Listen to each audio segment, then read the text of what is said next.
It's Thursday, the 7th of June 2018, and this is your EV News Daily. Well, good morning, good afternoon, good evening, wherever you're listening around the world. A very warm welcome from London in the UK, where it's finally summertime here, just about.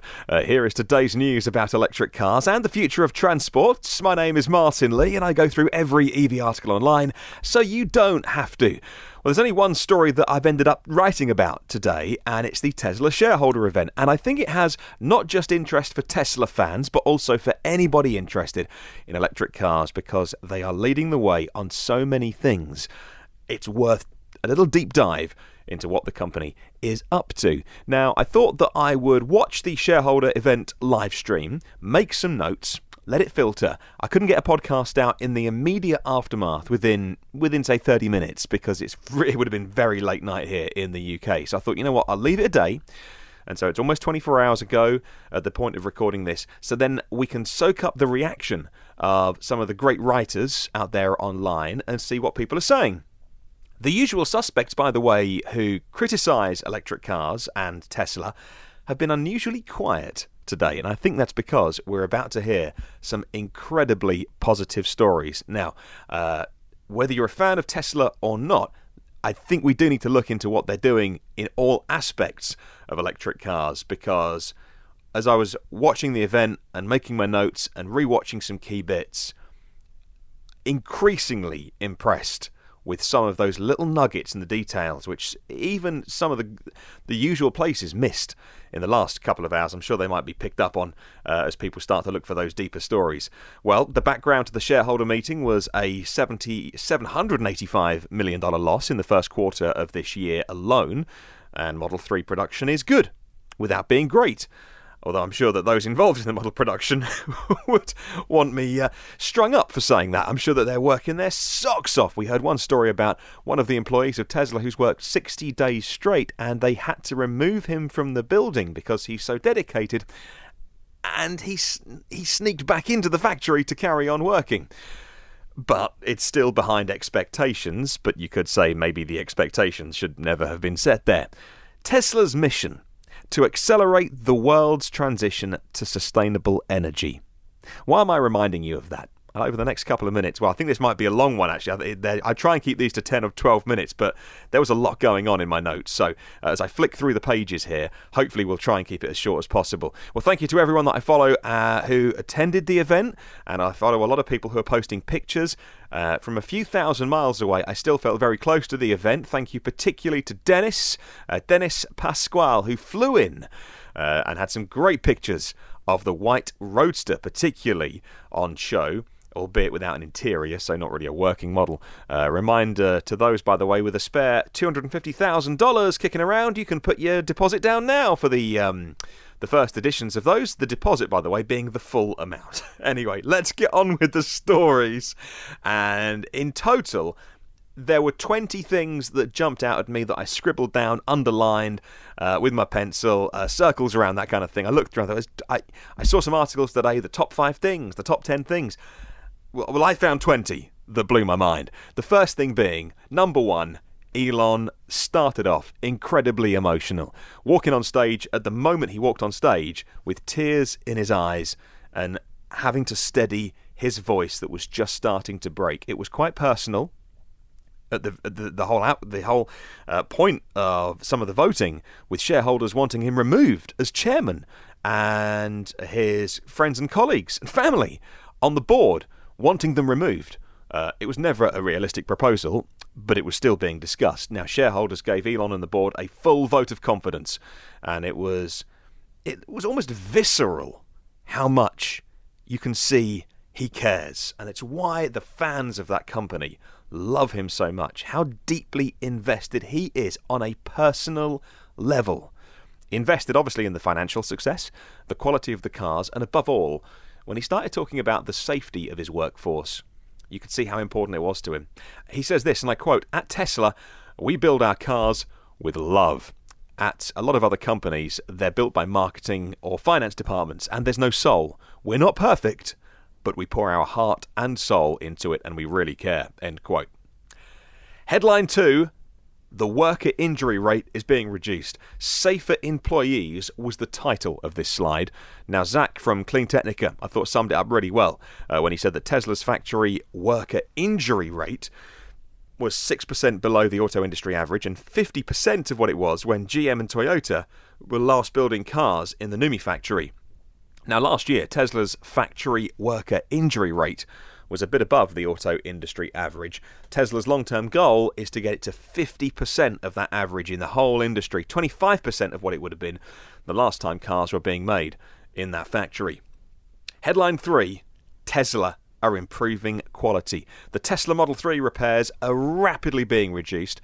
There was a really steep drop from September 17, to those very early models, to January 18, and have now stabilised, I would say, from about January to now. The repair rate is pretty static, maybe trending down a couple of percent, but you think that's manageable now.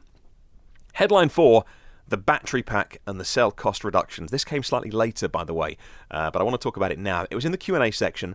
I thought it was one of the most interesting comments I heard, and it came when Elon and JB were chatting about battery cell prices. Below $100 per kilowatt hour on the pack level is the holy grail of cost parity with combustion engines. When you get to that, EVs will simply be cheaper than buying another car. Even if you love gas, but you're thinking with your wallet, you're going to buy an EV. It's just going to be cheaper at $100. Now, some analysts are quite ambitious, and they put that level at 2020. Others I've seen, only last week actually, some really good analysis of pack level cost.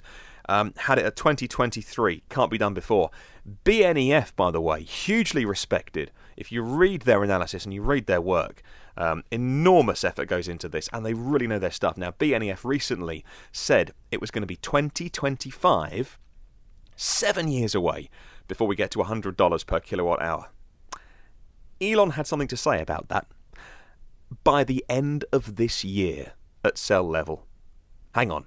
By the end of this year, $100 per kilowatt hour at cell level. It took my breath away, to be honest. And I had to just, did I hear that correctly? He said it depends, okay, so it depends on commodity prices.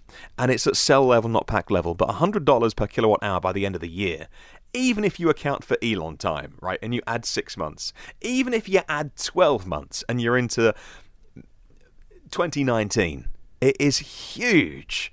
Pack level of $100 per kilowatt hour, he said, was within 2 years. And he joked, and he said with a smile on his face, that that wasn't Elon time. He wasn't being overly optimistic. Within 2 years is the realistic time. He specifically talked about improvements to the chemistry of the batteries, vertical integration at Giga, and production of the anodes and cathodes. And if I was an analyst today or at BNEF and I'd be looking at what data points I'd been bringing in, I'd be going back to the calculator. I'd be saying to my researchers, where did you get your numbers from? Because we're out by 7 years. Or even 5 years if you look at pack level. There'll be some difficult conversations happening today. The battery pack is always the most expensive part of any EV, which reduces Tesla's costs and it increases their margins. I'm not a holder, and I never have been a holder financially in Tesla, and this isn't a financial podcast, but that's got to be good news for their margins, good news for the business, good news for all other. So whether you've got your eye on buying a VW ID range or a Mercedes or a BMW, it's good news for all automakers with the costs coming down. Headline 5, the Model 3 is the top-selling premium sedan. Now, it's hard with Tesla to focus on the stories that matter. Such can be the sheer chaos of media attention around them. Partly brought on by their own success of selling 500,000 Model 3s, or reservations at least, but at least collecting the deposits. And the bold claims they make about their ability to produce them and then not be able to deliver. But they are making a lot of cars when you look through the haze of the headlines. Rates are improving, and they're improving so much so that the Model 3 is now the best-selling mid-size premium sedan in the US on a monthly basis, outselling Daimler's Mercedes-Benz C-Class, according to Tesla, outselling them Audi A4, the BMW 3 Series, the Lexus IS. They are number one on a monthly basis. So although there's negative stories around there, they're already leading the class, and it's only going to get better and better. Headline 6, Gigafactory is in overdrive. Tesla expects to produce more than half of the world's EV batteries in Q3 this year. Okay, half of the world's EV batteries this year in Q3, including China. Now, without enough time, to fact check that, and it needs digging into, that was the stat which I did the biggest double take on. It strikes me as intriguing. There are a lot of Chinese cars, trucks and buses being produced right now. With all of those rates are on the rise, the likes of BYD and BAIC and these huge Chinese manufacturers, which largely Western reports ignore. It just seems a lot. But anyway, I'll look into that. And don't try and take a quick trip around the Gigafactory, by the way. Elon said it takes 2 hours if you don't stop and you want to see it all quickly. It's good exercise, at least. He and JB said that it's only 1/3 built, and that when finished, Giga's going to be the biggest building on the planet by footprint. We knew that already, but it won't be complete for 4 or 5 years. It's 1/3 of the way done. Headline 7, 1 gigawatt hour of installed energy storage. As I talked about on yesterday's podcast, and if you missed it, you can go back, and they're all online. By the way, the previous podcasts are online. We go into more detail on that. We look into what JB Straubel was quoting. But Tesla didn't miss the chance to reiterate the news that we heard a couple of days ago, but they drummed it home with us, that their energy storage production has reached 1 gigawatt hour worldwide, and they want to deploy the next 1 gigawatt hour within the next year. More of that phrase that they love to use, exponential growth. And talking energy, Elon dropped in how he happened to have bought the house opposite where he lives. I'm not sure whether that it was to eventually live in, or that's just what you do when you're a billionaire, but that he'd had the solar roof put on it, and that he's so happy with how it looks and how it works. And it doesn't really get the headlines that it deserves, but you can see how much Elon wants the solar roof to be just the default choice of every roof covering every time a house is built or a roof is refurbed. And he talked about how they are intensively trying to speed up the testing process to simulate 50 years worth of wear, because that's how long he wants your roof to last. Headline 8, the Model Y. This was never meant to be the forum for a major announcement about the Model Y, or about any of these things really. Inevitably, though, snippets of info are dropped in, sometimes in conversation, sometimes just with a quick image that flashes up on screen. And this was a silhouette image of the front of the Model Y from the side view.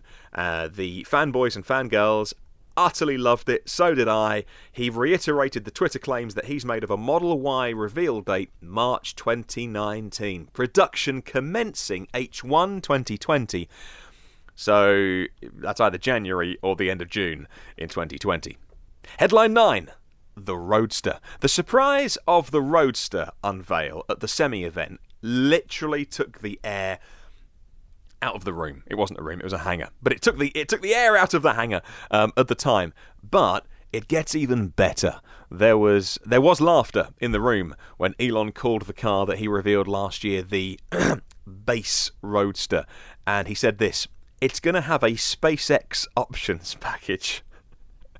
So, somehow, they're going to improve on 0 to 60 of 1.9 seconds, top speed of 250 miles an hour, long range of 620 miles. All of those sound like they're getting better if you option on the SpaceX package. You know, in all seriousness, I thought it was interesting because this doesn't get reported as much because Elon often says the thing, right, which gets all the headlines because people hear the thing and start typing.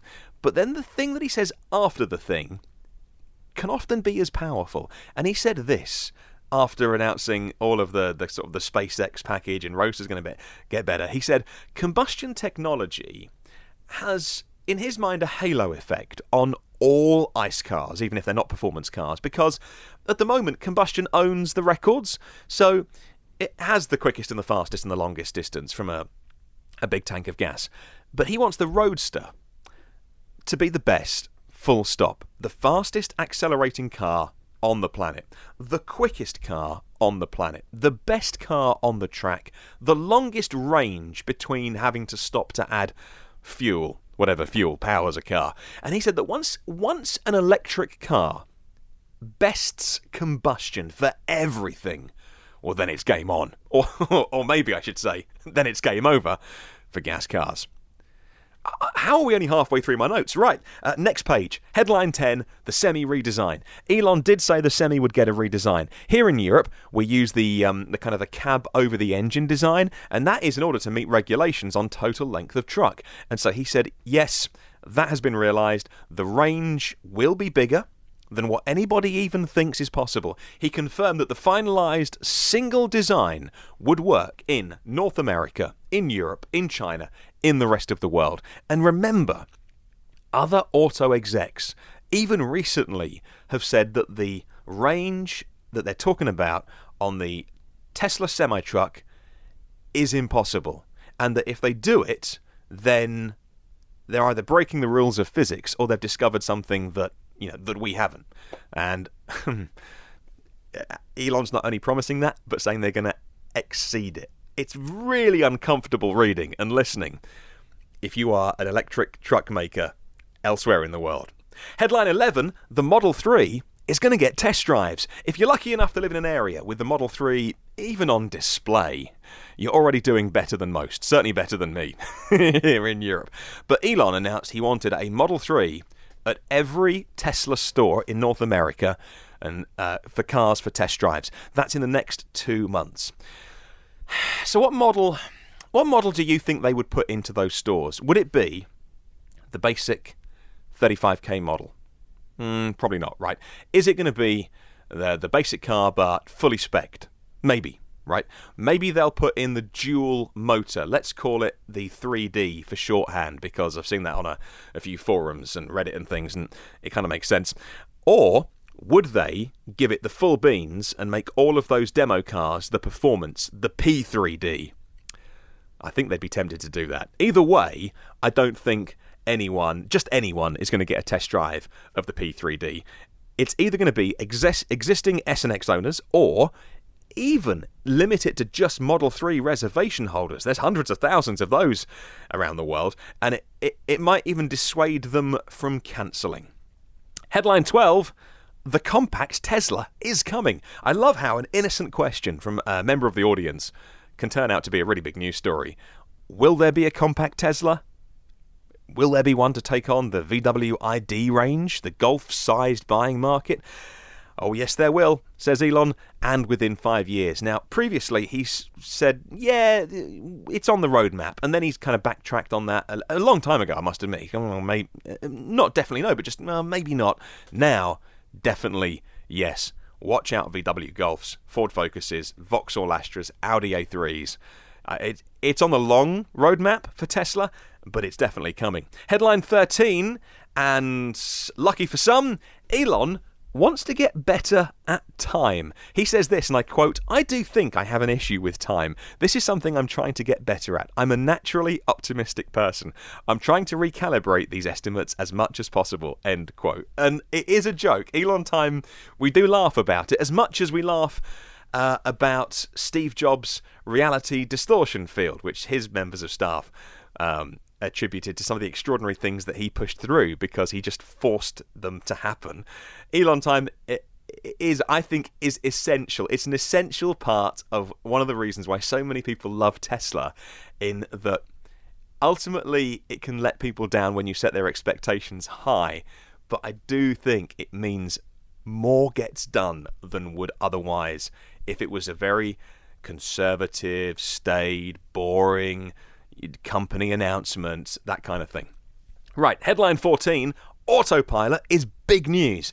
Elon even slipped in that he'd been up until 1 o'clock the previous night, 1 a.m. in the morning, on the freeway, testing autopilot. I think it's the on-ramps and off-ramps he was testing. That's a fascinating insight. This is like one of the world's busiest men, not just running Tesla, okay?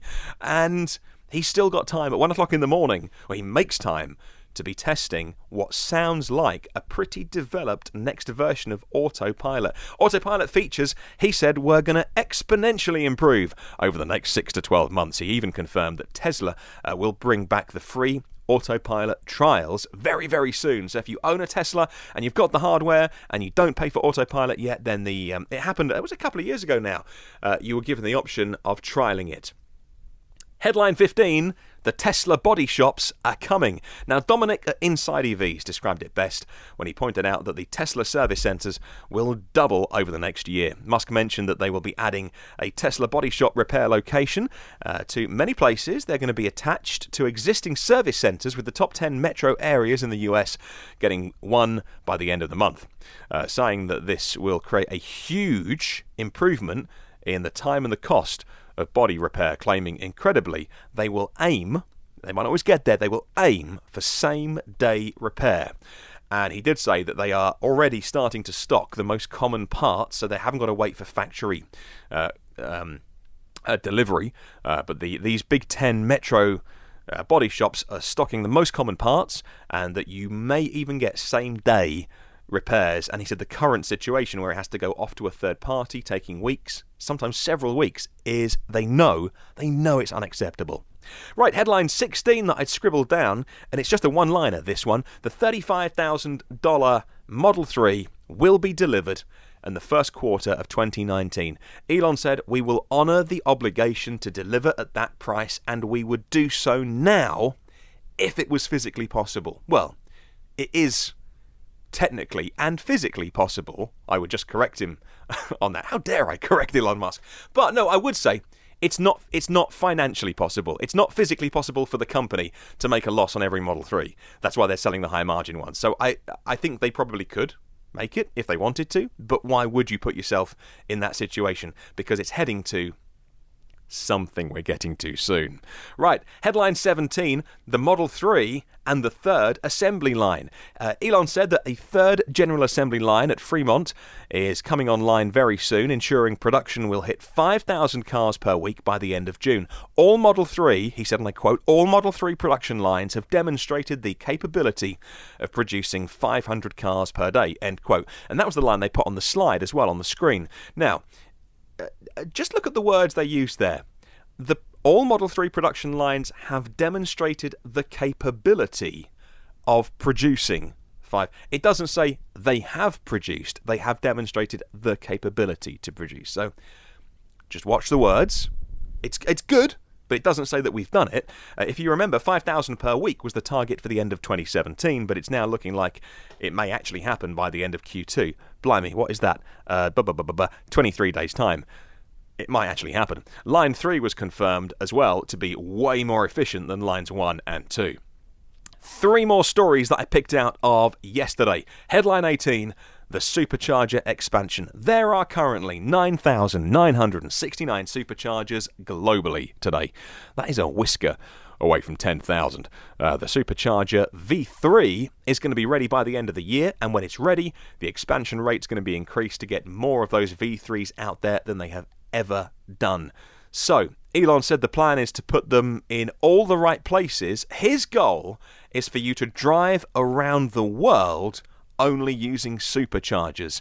Now look, long term, they're also working on a charging ratio issue, which was a new term to me, actually. I'd never heard of charging ratios in this context before, but he says the long trip charging ratio target is 6-1, then it's 8 or 10-1, and the long trip ratio is currently 4.5-1. Now on the earnings call, but not in my notes from yesterday, so this is just from memory. On the earnings call, the V3 chargers were going to be at a 200 to 250 kilowatt rate, pulling back slightly on the fastest chargers out there in the world right now.